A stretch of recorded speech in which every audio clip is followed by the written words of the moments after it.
শবে বরাতের ফজিলতকে যে অস্বীকার করে সে মুসলমান কিনা সেটা নিয়ে আমার সন্দেহ আছে। আর শবে বরাতের আমলকে যারা অস্বীকার করে, যারা বলে এটা সহিহ হাদিসে নেই, এরা হচ্ছে মূর্খ, গোমরাহ।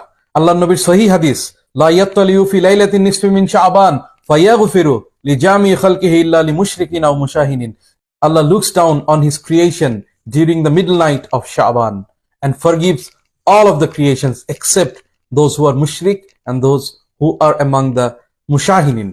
আল্লাহ পাক এই শাবানের রাত্রিতে তার এই সৃষ্টির প্রতি রহমতের নজর দিয়ে তাকান এবং সবাইকে ক্ষমা করে দেন, শুধু যারা শিরক করে অর্থাৎ মুশরিক আর যারা মুশাহিনিন অর্থাৎ যারা বিদ্বেষ রাখে অন্যের প্রতি জেলাস, এই ধরনের দুই ক্যাটাগরির লোক ছাড়া আল্লাহ সবাইকে এই রাত্রিতে ক্ষমা করে দেন।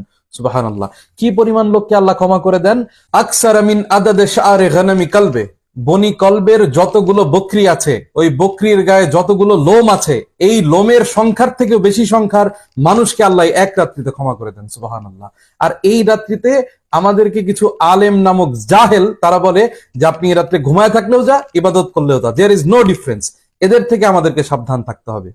আল্লাহর নবীর আদেশ, ইজা কানাত লাইলাতুন নিসফি মিন শাবান ফাকুমু লাইলাহা ওয়া সুমু ইয়াওমাহা, অর্থাৎ যখন শাবানের মধ্যবর্তী রাত আসবে তোমরা সারা রাত জেগে নামাজ পড়ো এবং তার পরের দিন রোজা রাখো। এটা আল্লাহর নবীর আদেশ। তো আপনি আল্লাহর নবীর আদেশকে কিভাবে অস্বীকার করবেন? শাবান মাসের মধ্যবর্তী রাত, যেটা হাদিসের ভাষায় লাইলাতুন নিসফি মিন শাবান, আমরা শবে বরাত বলেই চিনে থাকি। আপনারা সারা রাত জেগে ইবাদত করবেন, মসজিদে সাজসজ্জা করবেন, মসজিদে গিয়ে আল্লাহ আল্লাহর রাসূলের জিকির করবেন, আপনারা পরের দিন রোজা থাকবেন, হালুয়া রুটি বানাবেন এবং প্রতিবেশীদেরকে আপনারা সেটা বিতরণ করবেন। এটা বেদাত না, এটাই ইসলামিক কালচার, এটাই ইসলামিক ভ্যালু।